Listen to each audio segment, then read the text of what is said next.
ഇന്നലെ മുഖ്യമന്ത്രി V D സതീശന്റെ ഒരു ഹെലികോപ്റ്റർ യാത്ര വിവാദമായിട്ടുണ്ട്. കൊച്ചിയിലേക്ക് വന്നു, വീണ്ടും തിരുവനന്തപുരത്തേക്ക് പോയി, അതിനുശേഷം വീണ്ടും കൊച്ചിയിലേക്ക് വന്നു. ഒരു വ്യക്തിപരമായ ആവശ്യത്തിന് വേണ്ടിയിട്ടാണ് ആ ഒരു ഹെലികോപ്റ്റർ യാത്രകളാണ് ഇപ്പോൾ ഇതിപ്പോ കാലം മാറുമ്പോ കാറിന് പോലെ ഹെലികോപ്റ്റർ എടുക്കും.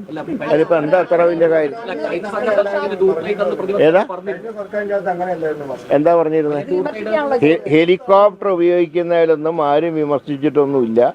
കാലം മാറുന്നതനുസരിച്ച് അത് കഴിഞ്ഞ മുഖ്യമന്ത്രി ദുരിതബാധിത പ്രദേശങ്ങളിൽ ഒരിക്കൽ പോയപ്പോൾ പ്രതിപക്ഷ നേതാവ് അന്നത്തെ പ്രതിപക്ഷ നേതാവ് രമേശ് ചെന്നിത്തല ഒപ്പം പോയിരുന്നല്ലോ. അത് വലിയ അത്ഭുതമാണോ? സർക്കാരിന്റെ ഖജനാവുന്ന കാശ് ചെലവായിട്ടുണ്ടോ? ഇല്ലല്ലോ. ഒരു ആരോഗ്യവകുപ്പ് ബന്ധപ്പെട്ട ഒരു ചോദ്യമാണ്. എറണാകുളത്തല്ലേ കൊച്ചിൻ ക്യാൻസർ സെന്റർ ഉദ്ഘാടനം കഴിഞ്ഞ് പോയതല്ലാതെ ഇതുവരെ സ്റ്റാഫ് അലൊക്കേഷൻ പോലും ആയിട്ടില്ല. അങ്ങനെ പലതും ഉണ്ട്. തിരുവനന്തപുരം RCCയിൽ കെട്ടിടത്തിന്റെ കോയില് മാത്രമേ ഉള്ളൂ. ഉദ്ഘാടനം കഴിഞ്ഞു. ഞാൻ ചെന്ന് നോക്കിയപ്പോൾ താഴെ തട്ടിൽ മാത്രമേ ഫർണിഷ് ചെയ്തിട്ടുള്ളൂ. ഇങ്ങനെയുള്ള ഒരുപാട് ഉദ്ഘാടനം നടത്തിയിട്ടുണ്ട്. എന്തിനാ ഇങ്ങനെയൊക്കെ ഉദ്ഘാടനം നടന്നത് എനിക്ക് അറിഞ്ഞുകൂടാ. അതുകൊണ്ട് ഞാനൊരു നിർദ്ദേശം കൊടുത്തു. ഏത് കെട്ടിടം പൂർത്തിയായാൽ പോലും ആവശ്യത്തിലുള്ള സ്റ്റാഫ് പാറ്റേൺ ഒക്കെ വെച്ചതിന് ശേഷം മാത്രം ഉദ്ഘാടനം ചെയ്താൽ മതി. കാരണം ഇനി 5 വർഷമുണ്ട്.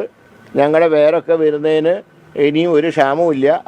അതുകൊണ്ട് ഇമാതിരി ഉദ്ഘാടനങ്ങൾ ഈ സർക്കാരിൻ്റെ കാലത്ത് ഉണ്ടാവില്ല.